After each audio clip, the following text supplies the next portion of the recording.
Welcome guys sa channel ko, Go Broke Hero, at ito na nga ang matagal ko ng pangarap na maranasan dito sa Lazada o sa online shopping. Ang manakaw ang binili o yung item nyo na binili, nanakawin. So matagal ko na alam yung ganitong kalakaran, pero first time ko maranasan. Yan, in-unbox ko yung package o yung sa kapatid ko to. Sa kapatid ko, bumili siya ng kanyang keyboard, hindi siya nagsabi sa akin. So, mahal yung binili niyang keyboard tapos hindi pa mechanical. May kamahalan yung keyboard na binili niya. Tapos ang nangyari, ninakaw ng, hindi natin alam sino nagnakaw, o yung rider ba, o kung sino sa mga rider na nag-handle nito, o baka papunta pa lang ton sa pick up pa lang kasi pwede na nakawin to eh. Kasi yun nga may experience ako sa digital marketing at ayun, meron kaming nasa 8,000 parcels per day kami no'n. At yun, nakikita ko yung mga kumukuha sa amin, yung mga partners namin na nagpi-pick up. Minsan nakakabisado kasi nila yung item sa kapa-kapa lang or sa nakakabisado nila yung item eh. At hindi natin alam o hindi namin alam kung isang part pa talaga nila ninanakaw. Kung sa pick up pa lang ba, tapos dadating sa opisina nila. Pero yun naman kasi dahil company sa company na pag-uusapan yun. Kasi kasama ko sa GC kung paano binabayaran yung mga ganun, mga nawawala, mga missing. Pero ito, first time ko nga maranasan. Nung simula nung ginawa ko yung channel ko, more than 10 years ago, sa mga binibili kong mga item, sa mga Lazada, bumili ako ng cellphone, bumili ako ng mga worth 25,000 worth ng mga gamit. Wala pa namang nanakaw sa mga binili ko. Pero itong sa kapatid ko, yung sa kanya yung nanakaw, yung keyboard pa niya na pangit. Membrane lang yung keyboard niya pero mahal, ninakaw. So, sabi ng kapatid ko, pina-refund niya naman daw to. Hindi ko lang sure kasi baka tinamad yun. Magpipindot-pindot sa cellphone niya. At bumili siya ng mechanical keyboard na ako na nagbigay sa kanya ng link at siya yung bumili. So, binili to, paid na to, hindi to COD. Tapos ako yung nag-receive nito, nagtataka ako kasi hindi naman nagsabing kapatid ko na may binili siya. Ako yung nag-receive nito. So meron akong CCTV nung na-receive ko tong item na to. Tung pagkabigay sa akin, ang gaan. Tapos yung rider parang madaling-madali siya na ano. So hindi ko talaga alam sino pumitik pero yun. Nabayaran naman to, na-refund naman to sabi nga ng kapatid ko. Pero hindi nga ako naniniwala. At yun, buti na na-document ko kasi mga napapanood ko noon, yung mga video na pinanonood ko talaga sa YouTube, yung mga TV, tapos bato na lang. So, ayun, kaya bili ako ng bili at marami akong unboxing nga na ginagawa. Ayun talaga yung parang gusto kong channel sana. Kaya lang eh, hindi ko nga naranasan. Pero, yun naman sa client nga namin, sa mga client namin na nagtrabaho ako sa digital marketing nga.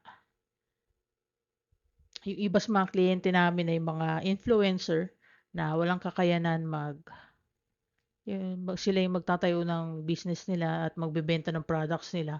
At sa amin sila lumalapit. So, iba-iba yung influencer na hawak namin, na kilala namin. At yun.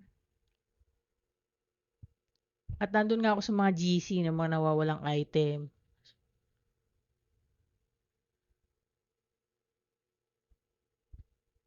Yun. sa mga nananakaw naming item, yung mga sapatos na benta namin. Yun ang favorite na nakawin, sapatos sa tsinelas sa'min. At minsan kung ano-ano ini-swap nila kasi 'pag binabalik na sa'min, RTS na sa'min, kung ano-ano nabubuksan namin. Minsan may sulat pa, yung sulat na parang letter na may, ah, basta mga kung ano-ano sulat nila, sinasabi nila, gano'n. Kung ano-ano may minsan naging diaper, naging bato. So gano'n yung mga kaso hindi ko puwede i-document kasi nasa digital marketing ako. Although nakikita ko siya 'pag binubuksan siya kasi may head naman 'yun, which is under ko naman yung nagbubukas ng mga 'yan. Nag-try din ako magbukas ng mga ganito, kaso wala, eh, gold mine talaga, eh, kailangan suwertehan. Wala akong nabuksan sa side sa nung time na 'pag bored ako, nagti-trip ako magbukas ng RTS. Pero 'yun nga, isipin niyo ang dami naming parcels. Nag-start kami 300 lang, tinulungan ko yung company, 300 parcels per day lang kami, hanggang umabot sa 8,000.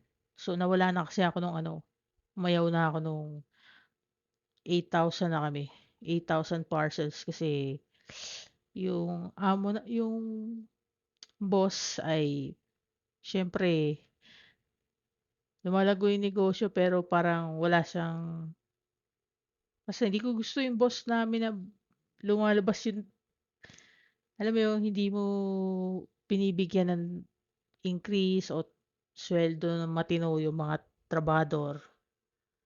Pero ako kasi nakikita ko nga lahat nung sales, lahat. Ang hindi ko nakikita na side yung bawas na sa HR. Pero yung from warehouse, buong warehouse, nakikita ko yun, net nun.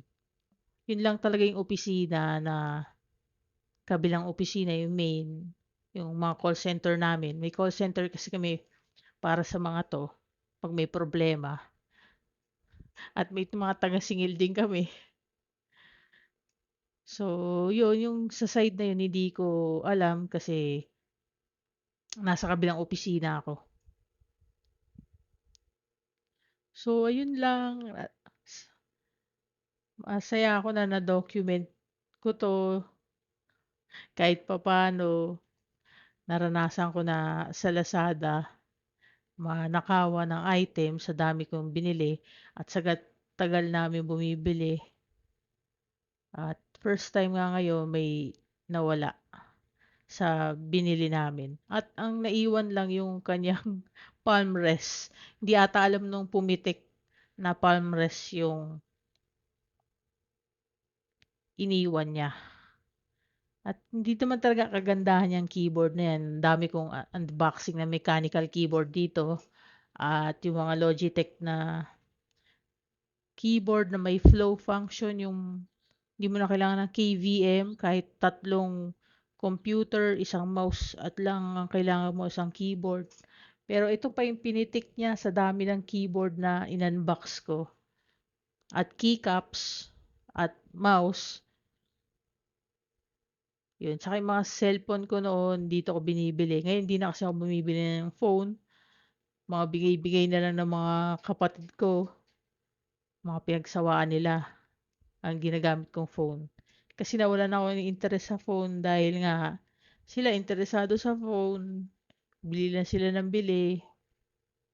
Eh, nanghihinayang ako sa mga luma nila. Hindi na ako bumili. At wala na tuloy akong unboxing ng mga phone. Kasi dati, bumibili nga ako para i-unbox lang din. So, ayun lang. Bye-bye.